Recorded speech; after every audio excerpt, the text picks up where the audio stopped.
আহ, আমরা এনসিপিকে অবশ্যই বলবো তোমরা রূপায়ণ টাওয়ারে কেমনে তোমরা অফিস নিলা, তোমরা কেমনে ইন্টারকন্টিনেন্টালে খাওয়াইতেছো, তোমরা কেমনে গাড়ি চড়তেছো, কিন্তু আমাদের তো এই প্রশ্ন এখন করতে হবে রিপন ভাই। আপনি আমাদেরকে যত খারাপই মনে করেন, গত 15 বছর ধরে এই প্রশ্ন আমরা করতেছি। হয়তো আশা ভাইয়ের ভাষায় আমরা অত বুলন্দ আওয়াজ তুলছি কি তুলি নাই সেটা একটা কথা, কিন্তু আপনারা এই প্রশ্ন আমি করতে চাই যে আপনারা কি এই সব আয় ব্যয়ের হিসাব দিবেন? আপনারা কি হিসাব দিবেন আপনাদের শীর্ষ নেতা লন্ডনে থাকতেছেন, তার ব্যয় কোত্থেকে আসতেছে? Is it clear? যে কারণ আমি ওনারে খুবই পছন্দ করি, কিন্তু ওনার তো থাকার, ইংল্যান্ডে থাকার তো একটা খরচ আছে, সেটা সেটা সেটা সেটা কোত্থেকে আসে? মানে এইটা কি আমাদের কাছে পরিষ্কার? আমরা কি দেখতে চাইলে দেখতে পারবো? আশরাফ ভাই যদি আজকে বিচিত্রা একটা কাভার স্টোরি করতে চায়, বেগম জিয়া এবং তার ছেলের টাকা, আয় ব্যয়, পরিবার কত টাকা থেকে নেয়, সেটা কি আশরাফ ভাই করতে পারবেন? আমাদের এইটাই শুধু প্রশ্ন। আমি আমি আপনাকে খুব স্পষ্ট ভাষায় বলতে চাই, যদি আশরাফ কায়সার যদি এই ধরনের একটি স্টোরি করতে চান, তিনি নির্দ্বিধায় করতে পারেন, এবং আমি ওনার প্রস্তাবটা পাঠাতে পারি। নিঃসন্দেহে তিনি করতে পারেন। আশা ভাই আপনি যদি এটা কিছু করেন, এটা আমাদের জন্য করেন আশা ভাই। বলে দিচ্ছি খালেদ, আমি এরকম একটি কভার স্টোরি করতে চাই, এবং আমি চাই বিএনপি আমাকে তথ্য ভিত্তিক ভাবে সহযোগিতা করুক। এটিতে বিএনপির রাজনীতির যে ট্রান্সপারেন্সি, হলমার্ক অফ ট্রান্সপারেন্সি হয়ে যাবে। আমি আপনাকে আশরাফ কায়সার প্রসঙ্গক্রমে আমি যদি বলি, আমাদের নেতা তারেক রহমান সেখানে থাকেন, তার স্ত্রী একজন গাইনোকোলজিস্ট, তিনি ওখানে বিলেতে কাজ করছেন, তার মেয়ে বিলেতে কাজ করছেন, তাই না? তো সুতরাং আপনার রাজনীতিতে যদি যদি তারেক রহমান যদি সার্বক্ষণিক ভাবেও যদি রাজনীতি নিয়েও ব্যস্ত থাকেন, তার সংসার জীবন নির্বাহ করার মতো যথেষ্ট সঙ্গতি তার আছে। আমি ঘটনাক্রমেই বলি, প্রসঙ্গক্রমে বলি যে আমার স্ত্রী একজন চিকিৎসক, তিনিও ঢাকা মেডিকেলের ছাত্রী, তিনি অ্যাজ ওয়েল এস তিনি ব্রিটিশ সিটিজেনও। তার বিদেশে কিছু তার আয় রোজগার ছিল, তিনি সেখানে কাজও করেছেন অ্যাজ এ ডক্টর। তো সুতরাং ট্রান্সপারেন্সি থাকবে না, জানতে চাইনি তো আমরা বলতে পারবো, আমরা কিন্তু লিখিও, আমরা প্রকাশও করি, অসুবিধা তো নাই। ওকে, তার মানে এটি প্রকাশ্য খবর যে আসলে আমরা বিএনপির আয় ব্যয়ের হিসাবটা, বিএনপি নেতা নেত্রীরা এখান থেকে কমিউনিস্ট পার্টির হোল টাইমারদের মতো টাকা নেন কিনা সেটাও আমরা একটু জানতে পারবো।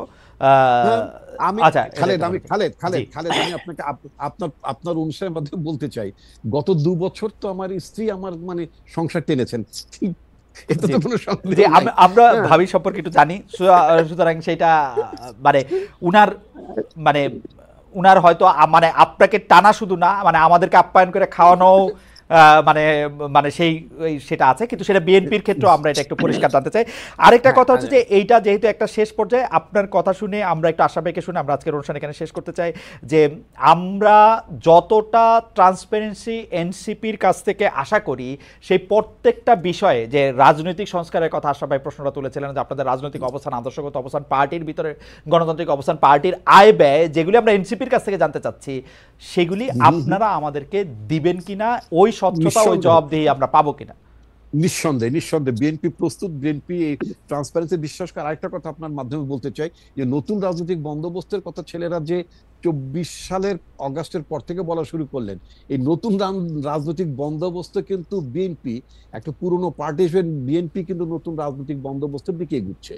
আমাদের নেতা তারেক, যেটা আপনি বলেছেন, আশরাফ কায়সারও বলেছেন যে আমাদের ভারপ্রাপ্ত চেয়ারম্যানের বক্তব্যে আপনার ইমপ্রেস, ওনার যদি বক্তব্যগুলো যদি আপনি দেখেন, সেখানে কিন্তু প্রচুর নতুন রাজনৈতিক বন্দোবস্তের কথাই তিনি বলেন, নিউ এনগেজমেন্টের কথা তিনি বলেন, কিন্তু সেই সব কথার সাথে তো বাস্তবতার মিল নাই। আমাদের পুরান আমি যে জায়গায় বড় হয়েছি সেই জায়গায় একটা কথা ছিল, ছবির লগে ফটোর মিল নাই ভাই।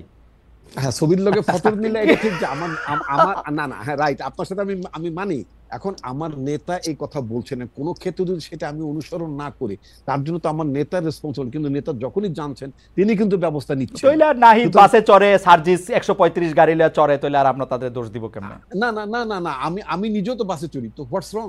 না, because you are Nahid, good নেতা, বা আপনার মতো হইতে চায় নাহিদ, আর আমি হচ্ছি ব্যাড নেতা, আমি হচ্ছি সার্জিস, আমি 165 গাড়ি লিয়ে চড়ি।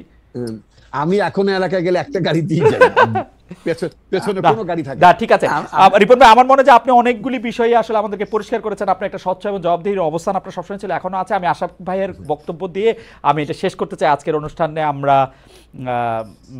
অনেক বিষয়গুলি খোলামেলা আলোচনা চাই। আশরাফ ভাই যদি এখন একটু কনক্লুডিং।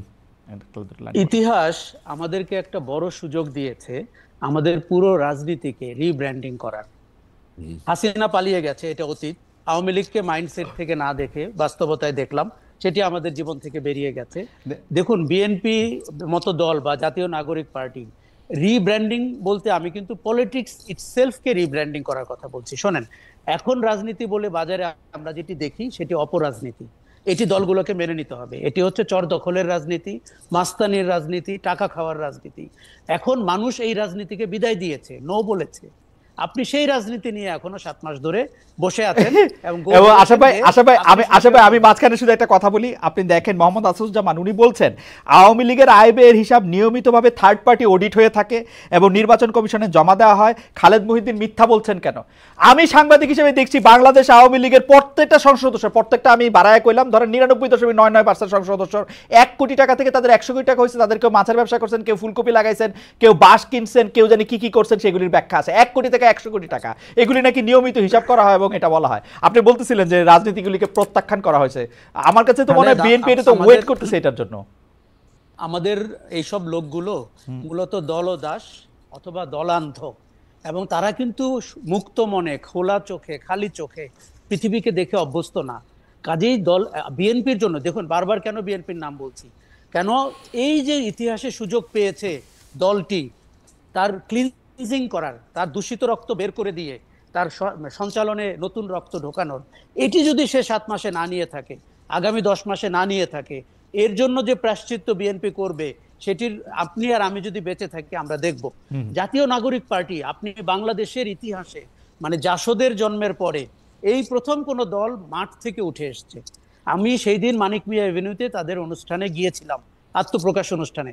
একটা জিনিস আমার কিন্তু মনে হয়েছে যে এই যে 1500 মানুষ মারা গেছে, 30,000 মানুষ আহত হয়েছে, এদের দায় কিন্তু নাহিদের ঘাড়ে। এরা কিন্তু ওই দিন অনুষ্ঠানের সম্মুখভাবে আমার পাশেই ছিল। আমরা কিন্তু বড় দলগুলোকে এদের দায় নিতে দেখছি না। কিন্তু আশা ভাই, এই মৃত্যুর, এই দুর্ঘটনার, এই আত্মত্যাগের দায় কি আমাদের সবারই নেওয়া উচিত না? ওদের ঘাড়েই আমরা সবকিছু চাপাই দিব? আমাদের প্রত্যেকের নেওয়ার কথা, বাংলাদেশের নেওয়ার কথা। বাস্তবতা তো সেটা না। আমরা এখন ভোটের মাঠে নেমে গেছি, আমরা চর দখল করছি। সেই সচিবালয়ে গেলে আপনি দেখবেন যে কোন সব লোকগুলো আবার ফিরে এসেছে প্রশাসনে, সেই কালপ্রিটরা ফিরে এসেছে। শোনেন, ভুক্তভোগী ছিল না, অন্যায় করা হয়নি, এটি আমি একবারও বলছি না, কিন্তু শেষ পর্যন্ত আমাদের প্রত্যেকের ঘাট থেকে আমরা দায়টি ফেলে দিয়েছি। আমরা যার যার জীবনে ব্যস্ত হয়ে গেছি। আমাদের অন্তর্বর্তী সরকারের উপদেষ্টা থেকে শুরু করে অনেকের মধ্যে আমি অ্যাম্বিশন টের পাচ্ছি।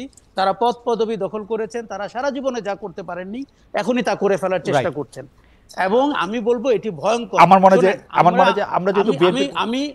আমি শুধু বলি, আমাদের প্রত্যেকের এই কারণেই কিন্তু অপশাসন আবার ফিরে আসতে পারে, এবং অথবা নতুন যারা শাসক হবেন তারা ওই অপশাসনের প্রতিচ্ছবি হবেন বলে মানুষ ভয় পাচ্ছে।